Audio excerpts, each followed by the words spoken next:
अच्छा, एसएसटी में बता दो कौन सा चैप्टर, ज्योग्राफी का रहा ना, भूगोल। चारों के पहले आ गए। हाँ, फ्रांसीसी क्रांति का मैं बता देता हूँ। देखो, फ्रांसीसी की क्रांति जो है ना, किन परिस्थितियों में हुई, उस समय फ्रांस की स्थिति क्या थी, ये पहला क्वेश्चन है। दूसरा क्वेश्चन, फ्रांस का जो समाज था, फ्रांस का जो समाज किन वर्गों में बटा हुआ था, 3 वर्गों में बटा हुआ था। हाँ, क्लर्जी, तो ये बताना है। दूसरा जो है ना, एक मैक्सिमिलियन रोबेस्पियर था, तो उसने आतंक का युग पैदा कर दिया था। तो वो आतंक का युग क्या था, उस पे आ सकता है। गुलिटिन क्या था, गिलोटिन मार काटने की सजा, मतलब उसको लिटा देते थे और ऊपर से गिरता तक खच उसका गर्दन कट जाता था। इसके अलावा और क्वेश्चन देखो, फ्रांस में ना कई फिलोसफर्स हुए, उसको दार्शनिक कहते हैं। जैसे रूसो नाम था, और एक का क्या नाम था, जो रूसो था, और 3 लोग थे, 3-4 लोग, नाम मेरे ध्यान में नहीं आ रहा। रूसो, मॉन्टेस्क्यू सर, 3 नाम है, वो दार्शनिक के बारे में आ सकता है। और नेपोलियन बोनापार्ट जो है ना, ये देखो क्या गिरा रहा है कागज, इसको उठाओ, नीचे एक और तुम्हारे नीचे, वो भी उठाओ। तो जो है नेपोलियन बोनापार्ट जो है, किस तरह से उसने सत्ता पर काबिज हुआ और सम्राट बना। ठीक है, नेपोलियन का एक तरह से फ्रांस में उदय, ये एक्सरसाइज का ही क्वेश्चन है। तो ये 2-3 क्वेश्चन फ्रांस से हो गए, और यही आएंगे, तुम देखना, मेन क्वेश्चन यही होता है, यूट्यूब वगैरह में यही आते हैं।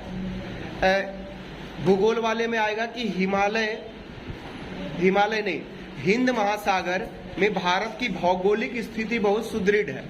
यानी जो इस तरह से इंडिया का ना मैप, तो हिंद महासागर में भारत का सबसे ज्यादा बाउंड्री है। इससे भारत को क्या लाभ और क्या फायदा मिलता है। अरुणाचल प्रदेश में गुजरात के अपेक्षाकृत 2 घंटे पहले सूर्योदय होता है, ऐसा क्यों होता है। अक्षांश देशांतर में भारत का अंतिम सीमा क्या है, ये पूछा जा सकता है। और हमारे पड़ोसी देश कौन कौन से हैं, महासागर 5 क्या है, महाद्वीप कौन से हैं, ये सब की जानकारी होनी चाहिए। और यही सब मैंने पढ़ाया भी है, और यही सब लगभग यूट्यूब में आएगा भी।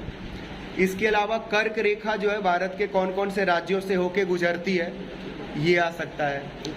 1 नंबर के क्वेश्चन की बात करोगे तो ऐसा आ सकता है, भारत का जो है ना, उत्तर से दक्षिण और पूरब से पश्चिम तक कितना किलोमीटर का विस्तार है, वो पूछा जा सकता है। दक्षिणतम छोर कौन सा है, लक्षद्वीप की राजधानी लिखा हुआ है। तो ये सब कुछ क्वेश्चन जो है फर्स्ट चैप्टर में है, और यही टिक भी लगाए हम, और यही आएगा।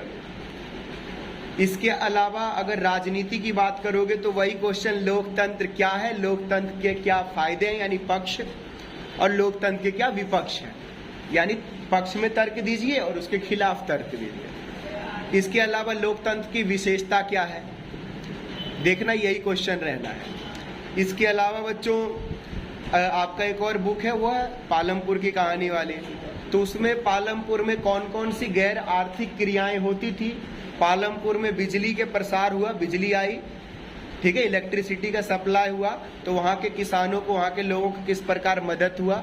ये पालमपुर में जो लोग छोटे किसान थे, वो कर्ज कहाँ से लेते थे, या खेती करने के लिए पूंजी कहाँ से जुटाते थे, किसानों की स्थिति के बारे में। एक क्वेश्चन होता है, किसी के पास 1 या 2 एकड़ जमीन है, तो किस प्रकार से जो उस पर खेती करेगा और कैसे अपना भरण पोषण कर पाएगा।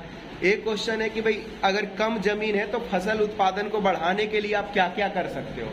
अच्छे उत्तम क्वालिटी का बीज आप ले सकते हो, खाद डाल सकते हो, एक ही खेत में अलग अलग फसल लगा सकते हो।